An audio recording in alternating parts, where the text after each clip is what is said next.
দুনিয়াতে কোনো সময় কাউকে বিশ্বাস করতে নেই, সেখানে তোমার বাবাই হোক। বিশ্বাস করতে নেই, বিশেষ করে মেয়েরা তো কাউকেই বিশ্বাস করবে না। এখানে নিজের বাবাই এখানে ধোঁকা দিল, আর তো বাইরের মানুষ। বাবা শব্দটা অনেক ভালোবাসা, অনেক দায়িত্ব, অনেক কিছু, কিন্তু এখানে বাবা যা করলো আমার বলতেও অবাক লাগছে। মেয়ের প্রতি যা করলো, কী ভাবে যে একটা মেয়ে বলবে, সেই মেয়ে বললে উঠতে পারছে না। লজ্জা ঘৃণায় মেয়ের মাথা নিচু হয়ে যাচ্ছে, কিন্তু বাবার ব্যাপারে মুখ খুলতেই হবে। দিন দিন না হলে বাবার চাহিদা লালসা সব আর কি বেড়ে যাবে।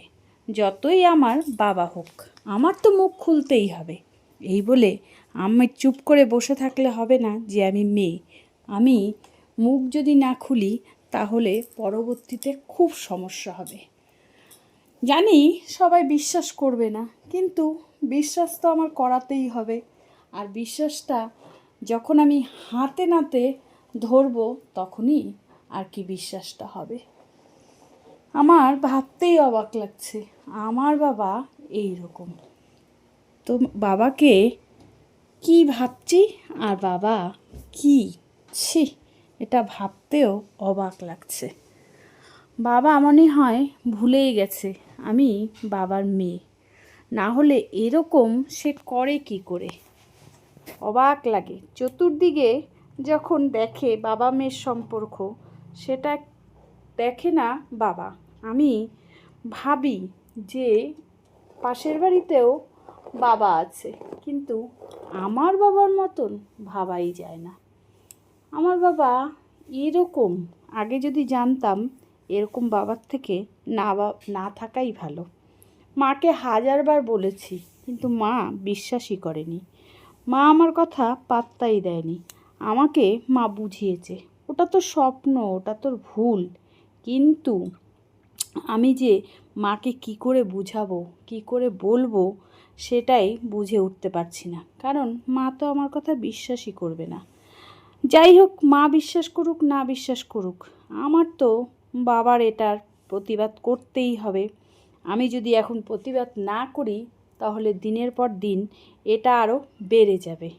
তার জন্য এখানেই শেষ করতে হবে, এখানেই বন্ধ করতে হবে, যাতে পরবর্তীতে কোনো মেয়ের উপরে কোনো বাবাই এই রকম আচরণ না করে। একজনকে দেখেই 10 জনকে শেখে।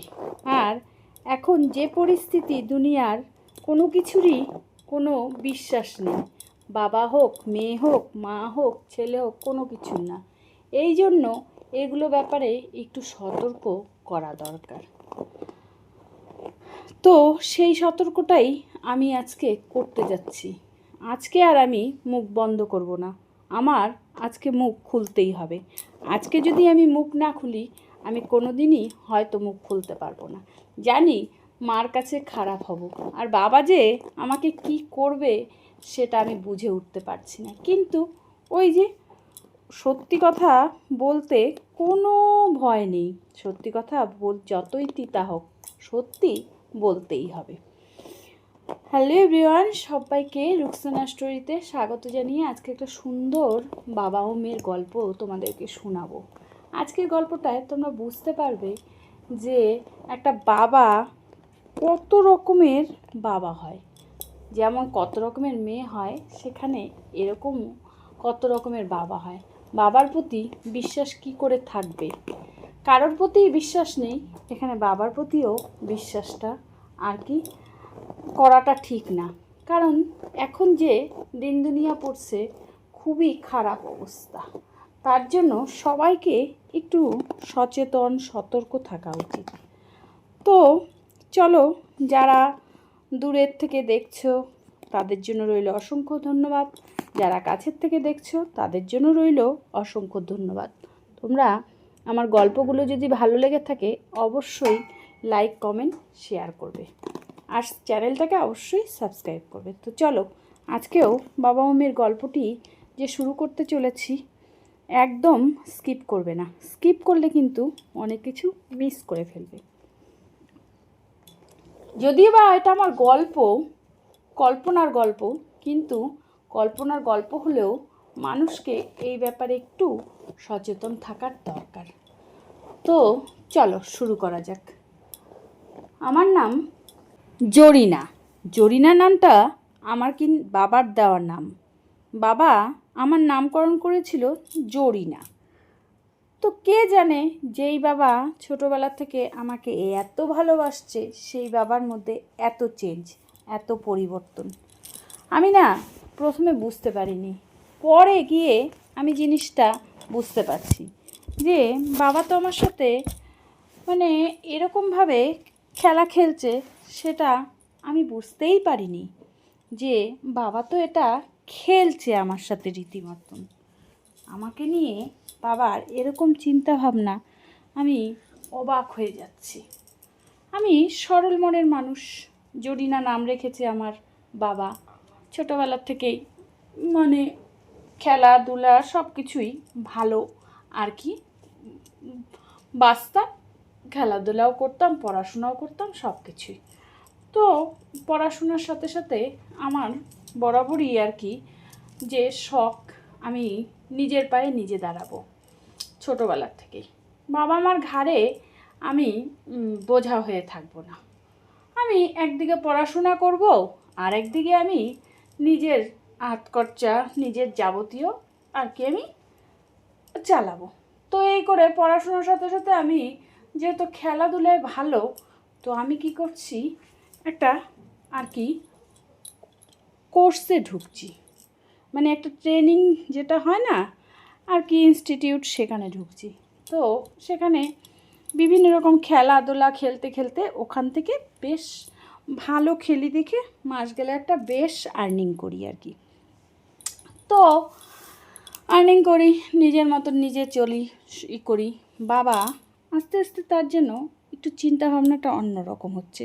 দিন যাচ্ছে বড় হচ্ছি, দিন যাচ্ছে বড় হচ্ছি। আমি আমার মতন, বাবা বাবার মতন, মা মার মতন। মার সাথে বাবা দেখি আস্তে আস্তে ঝগড়াঝাটি শুরু হয়ে গেল। বেশি আর কি বাবার মার সাথে ভালোই লাগতো না সময় কাটাতে। মা মার মতন রান্না বাড়ি কাজকর্ম করতে থাকতো, আর বাবা বাবার মতন বাড়িতে আসতো। আমি কি করতাম না করতাম, মানে জরিনা কি করতো না করতো, সবটা বাবা বসে বসে দেখতো, হাঁ করে তাকিয়ে থাকতো। তো জরিনা দেখেও যেন না দেখার ভান করতো। একদিন হঠাৎ করে জরিনার মা গেছে জরিনার মামা বাড়িতে। তো সেদিন রাত্রিবেলায় আর জরিনার মা বাড়িতে ফিরবে না, জরিনা রান্না করছিল। অমনি সময় বাবা তাড়াতাড়ি চলে আসছে। অন্যদিন যেমন বাবা দেরিতে আসে, ওই দিন আবার বাবা তাড়াতাড়ি চলে আসছে। আসার পরে জরিনার মতন ভাত বাড়ছে, বাবাকে খেতে দিবে। বাবা বলছে তুই কখন খাবি? জরিনা বলল এই তো আমি খাবো তোমাকে দিয়ে। তো যাই হোক, বললো একসাথেই বসে পড়। এই বলে জরিনা বললো না তুমি খাও, আমি একটু পরে খাবো। তো জরিনার বাবা কেন না জানি না জোর করছে একসাথে খাওয়ার জন্য। তো জরিনা বললো ঠিক আছে, বাবা যখন এত জোর করছে আমি খেয়ে নিই, মা যখন আসবেই না, দুজনে মিলে খেয়ে নিই। তো খেয়ে দে, বাইরে প্রচুর বৃষ্টি পড়ছে। জরিনা বলছে বাইরে প্রচুর বৃষ্টি পড়ছে, একদম ঠান্ডা ওয়েদার একদম। তো জরিনার বাবা বলছে আমাকে না একটা গায়ে দেওয়ার জিনিস দিস তো, কিছু চাদর কম্বল টম্বল, বড্ড ঠান্ডা লাগছে। জরিনা বলছে হ্যাঁ। তো এই বলে বাবাকে কম্বল টম্বল দিয়ে জরিনার ঘরে চলে আসছে। তারপরে জরিনার বাবা শুয়ে পড়ছে, জরিনাও শুয়ে পড়ছে। সেই তখন গভীর রাত। আস্তে আস্তে আস্তে আস্তে বাবা জরিনার ঘরে আসছে। এসে জরিনার দরজাটা আস্তে করে খুলছে। খোলার পরে জরিনা যে মানে টাকাগুলো জমিয়েছিল, খেলে কাজকর্ম করতো, সেগুলো মানে কাজকর্ম করে খেলে ঠেলে যেখান থেকে টাকা পেত, টাকাগুলো জমিয়েছিল, সেই টাকাগুলো আর কি জরিনার বাবা নিয়ে নিল। জরিনা চিৎকার করছে। জরিনার বাবা শুনছে না। জরিনা যেহেতু হাতে নাতে ধরে ফেলছে, জরিনার বাবা বলছে, এই কথাটা যদি জানতে পারে, তোর মা যদি জানতে পারে, তাহলে কিন্তু খুব খারাপ হবে। মানে জরিনাকে ভয় দেখাচ্ছে। জরিনা বলছে, তুমি তার মানে এর আগেও আমার ঘরে এসে আমার কাছ থেকে টাকা পয়সা নিচ্ছ, তাই তো? কারণ আমি কোনো দিনই গুনিনি, কিন্তু আমার সন্দেহ হতো তুমি মানে কেউ আমার টাকা নিত। আমি মাকে বলতাম, মা বিশ্বাস করতো না। তো আজকে আমি হাতে নাতে ধরলাম।